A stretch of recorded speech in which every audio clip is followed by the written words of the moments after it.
Hey everyone, we're going to learn how to play Cóatl. Let's learn how to play Cóatl. This tutorial exists thanks to Thunder0491. Okay, welcome to Cóatl. In this 2 to 4 player game, carve sacred Cóatl sculptures, majestic feathered serpents, to impress the gods. Only one will ascend as the Aztec High Priest. Each Cóatl sculpture is built using 3 types of pieces. One head piece, that's the red ones, one or more body pieces, the blue ones, and one tail piece, the green one. Okay, one head piece, body piece, and tail piece. Okay. At the end of the game, the winner will be the player with the most prestige points. You score prestige points by creating patterns shown on the prophecy cards in your hand within the Cóatl sculptures. You can also score prestige points by fulfilling one or more requirements of the temple cards, either your personal card or one of the public ones. So these are our prophecy cards, and these are the temple cards, the blue ones. After this overview, let's begin with the game mechanics. In the first turn, players must discard prophecy cards until they have exactly 3 in hand.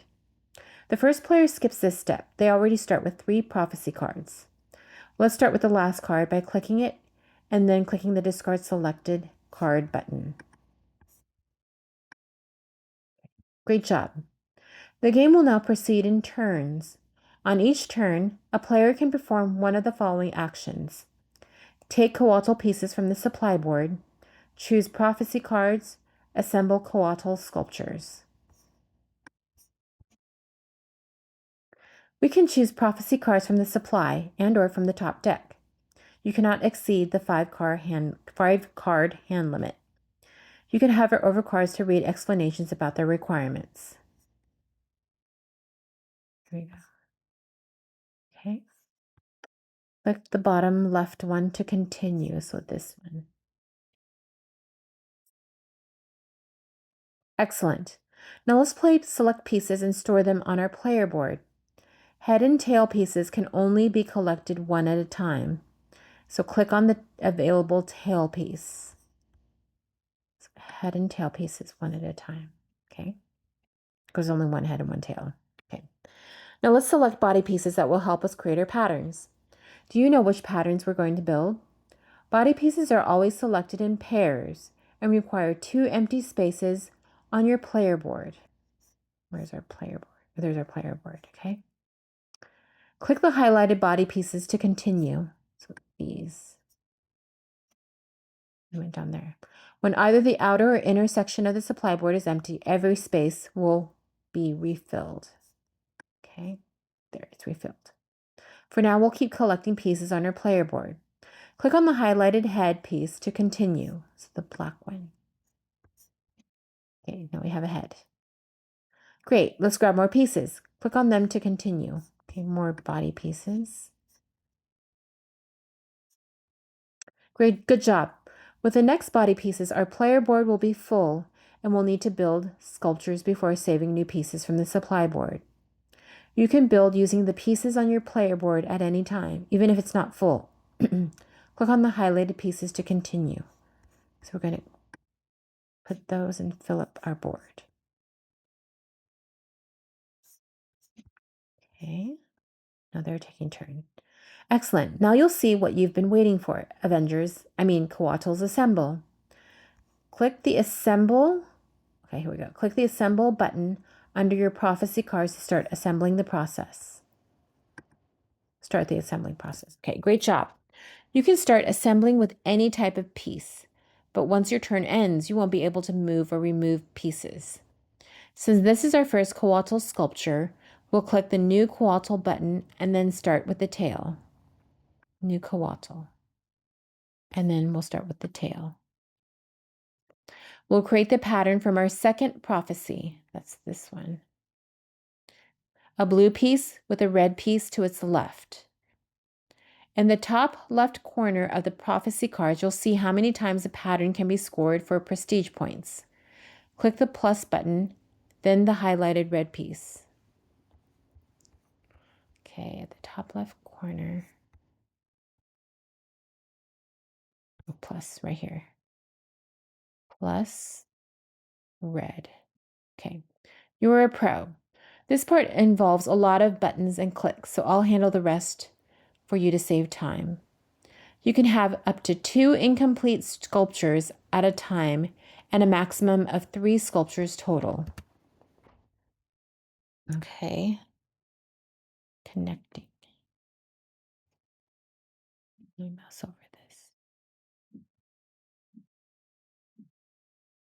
Okay, he's collecting more.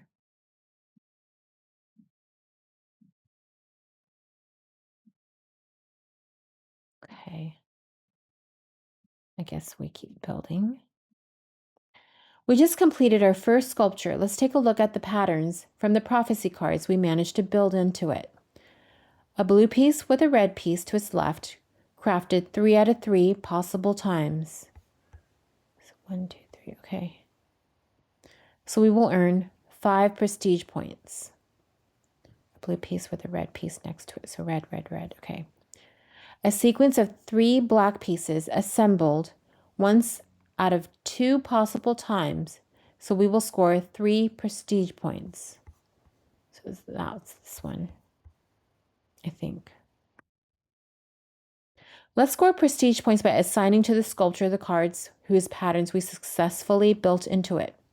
Click the Add Card button, then select the first prophecy card. Add card. Click. For each sculpture, you must fulfill at least 1 prophecy card, and you can assign up to 4 cards in total. At the end of the game, an incomplete sculpture will score 0 prestige points. Click Add Card button, then select the prophecy card to continue. Okay. Excellent. We can optionally assign a single temple card if we fulfilled 1 or more of its requirements. You can hover over the temple cards to read about their requirements. Okay. With this sculpture, we fulfilled all 2 requirements on our private temple card. Click the Add Card button and select your temple card. Okay. Blue piece is equal to the number of black pieces. The Cóatl must consist of 6 pieces. Yes. Okay. Add card. Click. The game ends when either a player finishes their 3rd Cóatl sculpture, there are no more pieces in the supply. Once an end condition is met, players may have 1 or 2 final actions depending on the situation. If the game end is triggered by a player completing their 3rd Cóatl sculpture, each other player gets a final turn. Check if you play before or after the player who triggered the end. Use the first player marker as a guide. On your final turn, if you play after, take up to 2 actions. If you play before, take only 1 action.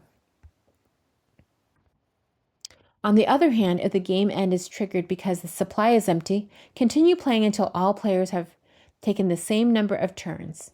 Check the first player marker to keep track. Then each player takes 1 final turn. For more experienced players, there's an optional game feature called Sacrifice Tokens. Each player begins with the game with 3 sacrifice tokens instead of taking a standard action. You may discard a sacrifice token to perform its special effect. You can hover over each sacrifice token to read what it does. Let's see, is there a sacrifice token here? I don't think so. Whatever. You made it to the end. You're now ready to face anyone in the game.